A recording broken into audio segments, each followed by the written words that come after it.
हमें software maintenance की ज़रूरत पड़ती है। तो समझते हैं। तो सबसे पहले मैं आपको बता देती हूँ कि अगर मैं सॉफ्टवेयर मेंटेनेंस की बात कर रही हूँ, इसका मतलब मैं एसडीएलसी के सबसे लास्ट फेज के बारे में डिस्कस कर रही हूँ। फोकस करिए इस चीज़ पे, ध्यान दीजिए। अगर हम एमसीक्यू टाइप के लिए जा रहे हैं तो हमें पता होना चाहिए कि मेंटेनेंस फेज जो होता है वो सॉफ्टवेयर डेवलपमेंट लाइफ साइकिल का सबसे लास्ट वाला फेज होता है। जब हमारा प्रोडक्ट रिलीज हो चुका है, हम उसकी डिलीवरी कस्टमर को दे चुके हैं, उसके बाद हमारा मेंटेनेंस फेज जो है वो स्टार्ट होता है। इसमें क्या होता है कि ये हमारे सॉफ्टवेयर को, मेंटेनेंस फेज में क्या होता है, हमारे सॉफ्टवेयर को अप टू डेट रखता है। किस चीज के लिए? जो भी एनवायरनमेंट में चेंजेस आ रहे हैं या रिक्वायरमेंट में चेंजेस आ रहे हैं, सब चीजों के अकॉर्डिंग हमारे प्रोडक्ट को मेंटेन करने का काम करता है। साथ ही साथ जो भी टोटल कॉस्ट होती है हमारे सॉफ्टवेयर के लाइफ साइकिल की, उसका 40 to 70% कॉस्ट जो होता है वो किसके लिए जाता है? मेंटेनेंस के लिए जाता है। ठीक है। मेंटेनेंस को हम तभी अच्छे से परफॉर्म कर सकते हैं जब हमारे अर्लियर फेजेस, मतलब जो पहले के फेजेस हैं एसडीएलसी के, अगर वो अच्छे से किए गए हैं, उन पे काम अच्छे से हुआ है, तभी हम अच्छे से एफिशिएंटली मेंटेनेंस फेज को भी एग्जीक्यूट कर सकते हैं। तो ये है हमारा मेंटेनेंस। अब सॉफ्टवेयर मेंटेनेंस क्या होता है? सॉफ्टवेयर मेंटेनेंस क्या है? एक बहुत ब्रॉड एक्टिविटी है। मतलब ब्रॉड हम इसलिए बोल रहे हैं क्योंकि हम इसमें केवल एक काम हम नहीं बता सकते कि सिर्फ ये काम मेंटेनेंस का है। बहुत सारी एक्टिविटीज ऐसी हैं जो मेंटेनेंस के अंदर आती हैं, जैसे कि एरर करेक्शंस, एरर, अगर कोई एरर आ गई तो उसको करेक्ट करना, या फिर एनहेंसमेंट ऑफ कैपेबिलिटीज। अगर जो भी सॉफ्टवेयर हमने बनाया था उसकी कैपेबिलिटीज को अगर हमें बढ़ाना है तो, साथ ही साथ अगर कोई भी इस तरीके की कैपेबिलिटीज हैं जो सही नहीं है उनको हमें खत्म करना है तो, या फिर अगर हमें सॉफ्टवेयर प्रोडक्ट को ऑप्टिमाइज करना है तो भी हम जो है सॉफ्टवेयर मेंटेनेंस को ही हम एग्जीक्यूट करते हैं, या मैं बोलूंगी ये सारी एक्टिविटीज हम किसके अंदर डालते हैं? सॉफ्टवेयर मेंटेनेंस के अंदर हम डालते हैं। इसी तरीके से अगर हम देखें कि सॉफ्टवेयर मेंटेनेंस की IEEE और ISO, जो कि ऑलरेडी दो कंसोर्टियम है, मैं पहले भी डिस्कस कर चुकी हूँ दोनों के बारे में, तो इन्होंने सॉफ्टवेयर मेंटेनेंस की क्या डेफिनेशन दी है वो भी एक बार देख लेते हैं। तो जैसे IEEE कहता है कि ये क्या है? It is a modification of software product after delivery to correct faults, improve performance or other attributes, or to adapt the product to a modified environment. वो ये कहता है कि जो सॉफ्टवेयर प्रोडक्ट जब हमने कस्टमर को डिलीवर कर दिया, उस डिलीवरी के बाद अगर उस सॉफ्टवेयर प्रोडक्ट में किसी भी तरीके की प्रॉब्लम्स आ रही हैं, फॉल्ट आ रहे हैं, तो उनको करेक्ट करना, उसकी परफॉर्मेंस को इम्प्रूव करना, या फिर उस प्रोडक्ट को कि वो नए एनवायरनमेंट को, नई टेक्नोलॉजी को अडॉप्ट कर सके, इस लायक बनाना, ये सारी चीजें क्या है? सॉफ्टवेयर मेंटेनेंस है। आईएसओ क्या कहता है? वो कहता है it is a set of activities performed when software undergoes modifications to code and associated documentation due to a problem or the need for improvement or adaptation. वो कहते हैं कि ये सेट ऑफ एक्टिविटीज है। कौन सी एक्टिविटीज? वो activities जब भी कोई सॉफ्टवेयर जो है मॉडिफिकेशंस के लिए जाता है, तब उस टाइम पे जो एक्टिविटीज की जाती हैं, या फिर उस सॉफ्टवेयर के जो डॉक्यूमेंटेशन है जब वो मॉडिफिकेशन के लिए जाता है किसी भी प्रॉब्लम की वजह से, या किसी भी इंप्रूवमेंट के लिए, या फिर किसी भी अडेप्टेशन के लिए, तो वो चीज क्या कहलाती है? सॉफ्टवेयर मेंटेनेंस कहलाती है। तो कुल मिला के अगर हम देखें समराइज्ड मैनर में, तो सॉफ्टवेयर मेंटेनेंस क्या है? ब्रॉड एक्टिविटी है जिसमें हम error correction, enhancement of capabilities, या फिर ऑप्टिमाइजेशन, या फिर अडेप्टेशन के लिए काम करते हैं। तो नीड क्या है मेंटेनेंस की, वो देख लेते हैं। क्यों जरूरत पड़ती है मेंटेनेंस की? एरर्स को करेक्ट करने के लिए, या फिर जो भी यूजर के रिक्वायरमेंट है, अगर टाइम के साथ साथ उसकी रिक्वायरमेंट चेंज हो रही है, उनको अपडेट करने के लिए, या फिर हार्डवेयर और सॉफ्टवेयर रिक्वायरमेंट्स चेंज हुई है, उनको अपडेट करने के लिए, सिस्टम की एफिशिएंसी बढ़ाने के लिए, या फिर सिस्टम अगर हमारा स्लो हो गया है तो उसको ऑप्टिमाइज करने के लिए, जो भी कंपोनेंट्स हैं सॉफ्टवेयर में उनको मॉडिफाई करने के लिए, या फिर किसी भी तरीके के कोई गलत आउटपुट्स हमको मिल रहे हैं या फिर कोई साइड इफेक्ट्स हैं उनको रिमूव करने के लिए। टाइप्स क्या क्या हो सकते हैं मेंटेनेंस के? तो हम 4 टाइप्स यहाँ पर पढ़ेंगे। सबसे पहले हम पढ़ेंगे करेक्टिव मेंटेनेंस, फिर हम पढ़ेंगे अडप्टिव मेंटेनेंस, फिर हम पढ़ेंगे परफेक्टिव मेंटेनेंस, फिर हम पढ़ेंगे प्रिवेंटिव मेंटेनेंस। तो जैसे इनके नाम है वैसे ही इनका काम भी है, जैसे कि करेक्टिव मेंटेनेंस। तो करेक्टिव मतलब कोई चीज हम करेक्ट करते हैं। तो अगर हम किसी भी सॉफ्टवेयर प्रोडक्ट के कोड को करेक्ट कर रहे हैं, सपोज वहां पे कोई फॉल्ट आ रखा है, कोड में कोई मिस्टेक है, तो जब हम उसको वहां पर करेक्ट कर रहे हैं, तो वो मेंटेनेंस जो है, उस टाइप की मेंटेनेंस को हम क्या बोलते हैं? करेक्टिव मेंटेनेंस बोलते हैं। दूसरा क्या होता है कि अडेप्टिव मेंटेनेंस। अडेप्टिव मेंटेनेंस में क्या होता है कि जब हमारा प्रोडक्ट जो है ऑलरेडी चल रहा है, फिर कोई नया प्लेटफॉर्म आ गया, अब उस नए प्लेटफॉर्म पे या फिर नए ऑपरेटिंग सिस्टम पे अगर हमें वो अपना सॉफ्टवेयर रन कराना है, तो उसके लिए अगर हमें कोई अपडेशन करना पड़ रहा है, अपने सॉफ्टवेयर को मॉडिफाई करना पड़ रहा है, तो वो किस तरीके की मेंटेनेंस है? वो है अडेप्टिव मेंटेनेंस।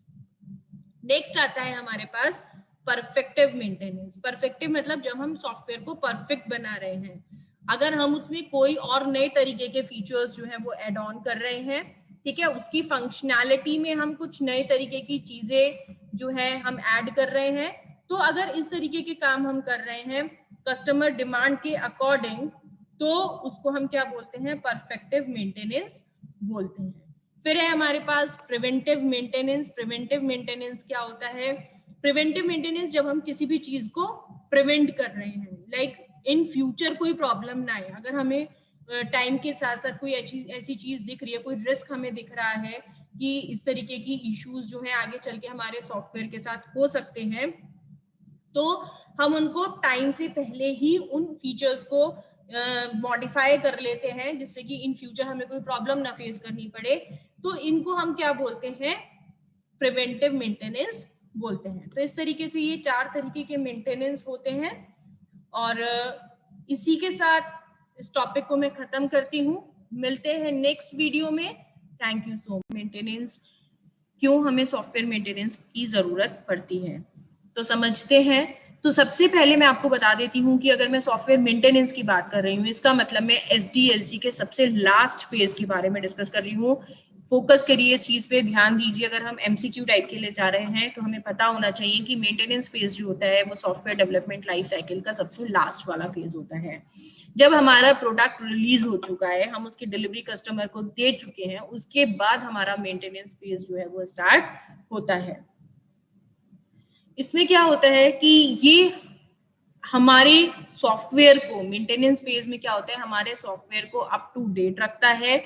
किस चीज के लिए? जो भी एनवायरनमेंट में चेंजेस आ रहे हैं या रिक्वायरमेंट में चेंजेस आ रहे हैं, सब चीजों के अकॉर्डिंग हमारे प्रोडक्ट को मेंटेन करने का काम करता है। साथ ही साथ जो भी टोटल कॉस्ट होती है हमारे सॉफ्टवेयर के लाइफ साइकिल की, उसका 40 to 70% कॉस्ट जो होता है वो किसके लिए जाता है? मेंटेनेंस के लिए जाता है।